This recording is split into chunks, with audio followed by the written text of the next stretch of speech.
Life के किसी भी इवेंट की बात करूं या इन्वेस्टमेंट्स की, गोल्ड बहुत ही इंपॉर्टेंट रोल प्ले करता है। अगर मैं गोल्ड में इन्वेस्टमेंट करने की बात करूं तो आपके दिमाग में ये आएगा कि मैं किसी ज्वेलर के पास जाऊं और मैं कुछ गहने बनाऊं और गोल्ड में इन्वेस्ट करूं। बट यहाँ पे बहुत सारे इन्वेस्टमेंट ऑप्शंस है गोल्ड। तो आज के वीडियो में हम बात करेंगे वो कौन से ऑप्शन है गोल्ड में, आप किस तरीके से इन्वेस्टमेंट कर सकते हो, क्या आप छोटे से छोटे अमाउंट में इन्वेस्ट कर सकते हो गोल्ड में। तो चलिए आज का वीडियो शुरू करते हैं। गोल्ड के बहुत सारे इन्वेस्टमेंट ऑप्शंस होते हैं। उन ऑप्शंस को जानने से पहले हम ये जान लेते हैं कि गोल्ड में इन्वेस्ट करना क्यों इंपॉर्टेंट है, क्यों हमें गोल्ड में इन्वेस्ट करना चाहिए। पहले बेसिक से फंडामेंटल समझ लेते हैं गोल्ड के। अगर आपने गोल्ड के प्राइसेस को पिछले कुछ सालों से देखा होगा तो आपको ये समझ में आया होगा कि गोल्ड की प्राइसेस जो हैं वो बढ़ती ही जाती हैं, घटती हैं कभी कभार, लेकिन उतनी नहीं घटती जितना कि स्टॉक मार्केट और बाकी इन्वेस्टमेंट्स के प्राइस अप डाउन होते हैं। नॉर्मली जो है वो गोल्ड के भाव बढ़ते जाते हैं। ये एक सिंपल सा बेसिक सा रीजन हो गया गोल्ड में इन्वेस्ट करने का। दूसरा इंपॉर्टेंट पॉइंट ये है कि आप गोल्ड में इन्वेस्ट करके आप महंगाई से लड़ सकते हैं। जी हाँ, आप महंगाई को बीट कर सकते हैं। महंगाई मतलब इन्फ्लेशन। जैसे जैसे चीजों के दाम बढ़ते हैं मार्केट में, वैसे वैसे गोल्ड की प्राइसेस भी थोड़ी बहुत बढ़ती जाती है। अगर आपने गोल्ड में छोटी मोटी इन्वेस्टमेंट करी है तो वो गोल्ड की इन्वेस्टमेंट बढ़ने ही वाली है, वो कम नहीं होने वाली है, आपका लूज नहीं होगा पैसा। तो ये थे दो मेजर इंपॉर्टेंट रीजन गोल्ड में इन्वेस्ट करने के। अब हम बात करते हैं वो कौन से ऑप्शन है जहां पे आप इन्वेस्टमेंट कर सकते हो गोल्ड के। तो हमारा सबसे पहला ऑप्शन है डिजिटल गोल्ड का। जी हाँ दोस्तों, डिजिटल गोल्ड ये एक ऐसा इन्वेस्टमेंट ऑप्शन है जहां पे आप कम से कम 10 रुपए का गोल्ड बाय कर सकते हैं।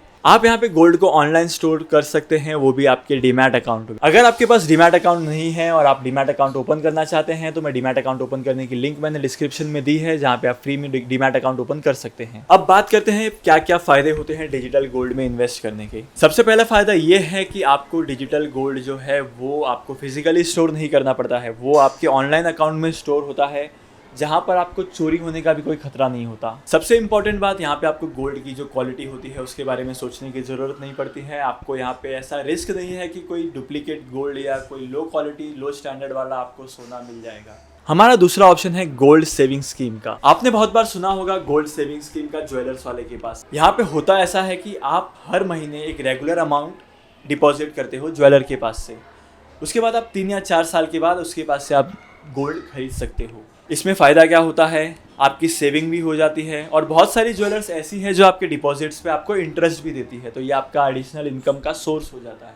हमारा तीसरा ऑप्शन है गोल्ड म्यूचुअल फंड्स का। मैंने म्यूचुअल फंड्स के बारे में वीडियो अलग से बनाया हुआ है। अगर आप बेसिक्स को जानना चाहते हैं, म्यूचुअल फंड्स के बारे में जानना चाहते हैं तो उस वीडियो को जरूर देखिए, मैं लिंक डिस्क्रिप्शन में दे दूंगा। सबसे पहले हम म्यूचुअल फंड्स को समझते हैं। म्यूचुअल फंड्स में क्या होता है, म्यूचुअल फंड में एक फंड मैनेजर अपॉइंट होता है जो कि इन्वेस्टमेंट्स करता है बहुत सारी कंपनीज में। तो बेसिकली गोल्ड म्यूचुअल फंड में होगा क्या, गोल्ड म्यूचुअल फंड में इन्वेस्टमेंट्स होगी गोल्ड और गोल्ड रिलेटेड इंस्ट्रूमेंट्स। यहाँ पे आप कम से कम 100 रुपए, 500 रुपए या 1000 रुपए से शुरुआत कर सकते हो। मिनिमम हर महीने आप 500 रुपए जमा करके भी आप इसमें इन्वेस्ट कर सकते हो। ये भी एक अच्छा सा इन्वेस्टमेंट ऑप्शन है जहाँ पे आपको मिनिमम इन्वेस्टमेंट का ऑप्शन मिलता है, जहाँ पर आप छोटे से छोटे अमाउंट में इन्वेस्ट कर सकते हो। तो चौथा ऑप्शन है गोल्ड सोवरेन बॉन्ड का।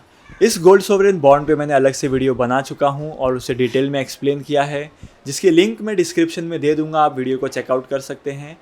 बेसिकली जो गोल्ड बॉन्ड्स होते हैं इनका इन्वेस्टमेंट पीरियड होता है 8 ईयर्स का। आप इस बॉन्ड को रिडीम कर सकते हैं 5 साल के बाद में। इस बॉन्ड की स्पेशलाइजेशन ये है कि ये बॉन्ड आपको फिजिकली भी मिलता है, अगर आप चाहे तो इसे डीमैट अकाउंट में भी ले सकते हैं। डीमैट अकाउंट में लेने का फायदा क्या होगा कि आप इसे एक्सचेंज पर ट्रेड कर सकते हैं 5 साल के पहले भी। अब हमारा पांचवा इन्वेस्टमेंट ऑप्शन है गोल्ड ETF का, गोल्ड एक्सचेंज ट्रेडेड फंड्स। मैंने एक्सचेंज ट्रेडेड फंड्स पर भी अलग से वीडियो बनाया है, आप चेकआउट कर सकते हैं, लिंक डिस्क्रिप्शन में है। यहाँ पर भी जो इन्वेस्टमेंट होती है ETFs की वो भी गोल्ड के रिलेटेड इंस्ट्रूमेंट्स में होती है और ये ETF जो है आपको एक्सचेंज से मिलते हैं। आप किसी भी एक्सचेंज से इन ETF को बाय कर सकते हैं, एग्जांपल के लिए बॉम्बे स्टॉक एक्सचेंज या नेशनल स्टॉक एक्सचेंज। हमारा छठा ऑप्शन है इन्वेस्टमेंट का गोल्ड कॉइन या गोल्ड बार। गोल्ड कॉइन या गोल्ड बार में आप बेसिकली गोल्ड कॉइन जो होते हैं वो 10 ग्राम से लेकर 100 ग्राम के बीच अवेलेबल होते हैं और गोल्ड बार जो होता है वो 1 kg में अवेलेबल होता है या most of the time ½ kg में भी अवेलेबल हो सकता है। जब भी आप गोल्ड कॉइन या गोल्ड बार में इन्वेस्ट करते हैं तो वहाँ पे चार्जेस नहीं लगते हैं, जैसे कि आपके मेकिंग चार्जेस नहीं लगते हैं, आपके मेल्टिंग चार्जेस नहीं लगते हैं और बहुत सारे चार्जेस होते हैं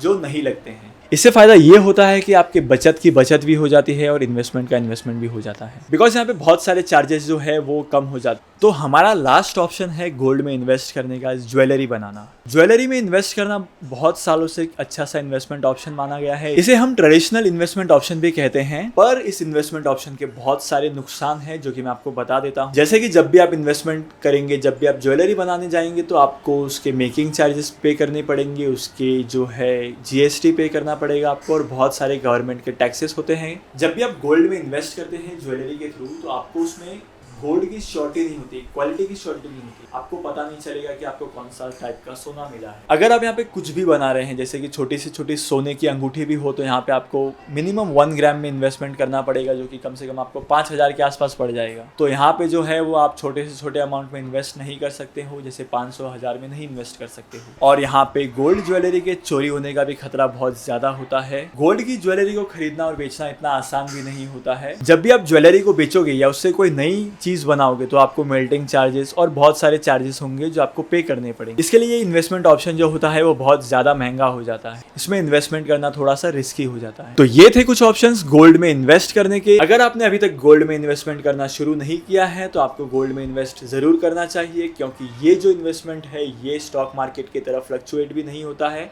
और आपको स्टेबल रिटर्न दे सकता है। इसमें इतना रिस्क नहीं है। सो आपको इन्वेस्टमेंट जरूर करना चाहिए गोल्ड में। गोल्ड को आपके इन्वेस्टमेंट पोर्टफोलियो में ऐड करने से आपका इन्वेस्टमेंट पोर्टफोलियो डाइवर्सिफाई होता है, जिससे आप अपने इन्वेस्टमेंट के रिस्क को कम कर सकते हैं। ये सबसे ज्यादा इंपॉर्टेंट बात हो जाती है गोल्ड में इन्वेस्टमेंट की, इसीलिए बहुत सारे लोग गोल्ड में इन्वेस्ट भी करते हैं। अगर आपको वीडियो का कंटेंट वैल्यूएबल लगा है तो वीडियो को लाइक कीजिए, शेयर कीजिए और चैनल को सब्सक्राइब कीजिए। मैं मिलूंगा आपको अगले वीडियो में नए टॉपिक के साथ। तब तक के लिए